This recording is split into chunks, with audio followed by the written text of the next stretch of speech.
Moscow, Idaho is the kind of isolated college town where people rarely bother locking their doors. For 7 years leading up to November 2022, the community hadn't seen a single murder. At the center of the University of Idaho's social scene were 4 students: Madison Mogen, Kaylee Gonzalez, Xana Kernodle, and Ethan Chapin. They were highly social, well-known on campus, and lived very public lives online, frequently posting photos tangled together with friends. But on the morning of November 13th, the quiet at their off-campus home at 1122 King Road was broken.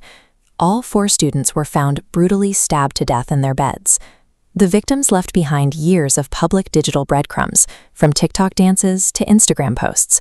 When they were suddenly killed without a single lead or suspect, thousands of strangers online began sifting through those archives for answers the police weren't providing. The Moscow Police Department locked down the investigation almost immediately. They released next to no information, hoping to protect the active crime scene and prevent the killer from knowing what evidence they had. Keeping a tight lid on the details had an unintended side effect. It created a massive information vacuum for a public that was absolutely desperate for updates. Nature abhors a vacuum, and TikTok filled this one instantly. A rush of true crime influencers, self-proclaimed psychics, and amateur sleuths descended on the case, trading wild rumors for views. Online communities began crowdsourcing the investigation. Users pulled old real estate listings to construct intricate 3D models of the victim's house, turning a bloody crime scene into an interactive digital floor plan. The speculation quickly crossed the line into harassment. Anonymous internet detectives started directly messaging the surviving roommates and innocent friends, baselessly accusing them of murder and threatening retribution. The homicide investigation effectively mutated into a viral event. Millions watched as influencers turned real-time suffering into content, generating massive engagement while leaving a permanent trail of collateral damage.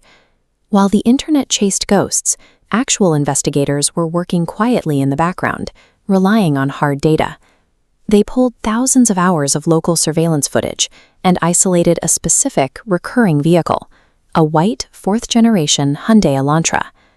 Cameras caught this car making multiple passes through the victim's neighborhood, creeping along the exact same route between 3:29 and 4:20 a.m. that night. This map visualization tracks a phone signal connecting to the cell tower serving the King Road house.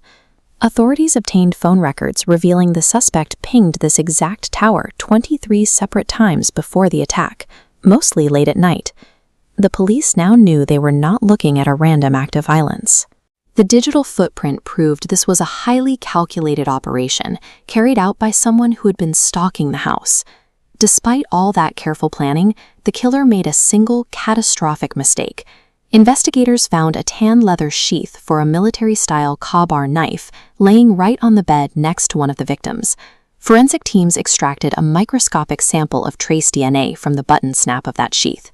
They used a technique called investigative genetic genealogy, running the profile through public ancestral databases to map out the suspect's family tree. Tracing the DNA, they identified 28-year-old Bryan Kohberger. Ironically, this criminology PhD student failed to account for the microscopic skin cells he left behind. Online sleuths generated thousands of tips and accused dozens of people, missing the real suspect entirely. It was the quiet combination of invisible cell tower pings and a single speck of DNA that built an inescapable fact-based trap. Fast forward to July 2025, and the legal process reached a sudden, unexpected climax right before the trial was set to begin. Kohberger accepted a plea deal. He officially pleaded guilty to 4 counts of first-degree murder and 1 count of felony burglary, specifically to avoid facing the death penalty. The judge ultimately sentenced him to 4 consecutive life terms in prison, guaranteeing he will never be eligible for parole. The forensic and digital evidence gathered by law enforcement was so precise and overwhelming that a man studying for a doctorate in criminal justice completely abandoned his right to defend himself in court.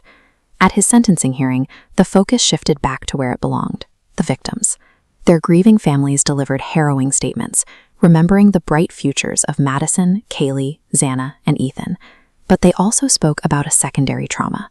On top of unimaginable grief, the families were forced to navigate a relentless media circus, enduring accusations, harassment, and wild conspiracies from millions of online spectators. Technology has reached a point where a few skin cells can trap a killer, yet that same connectivity means the victims' families have no place to hide. The tools that solve the crime also expose the grieving to a global audience that refuses to log off.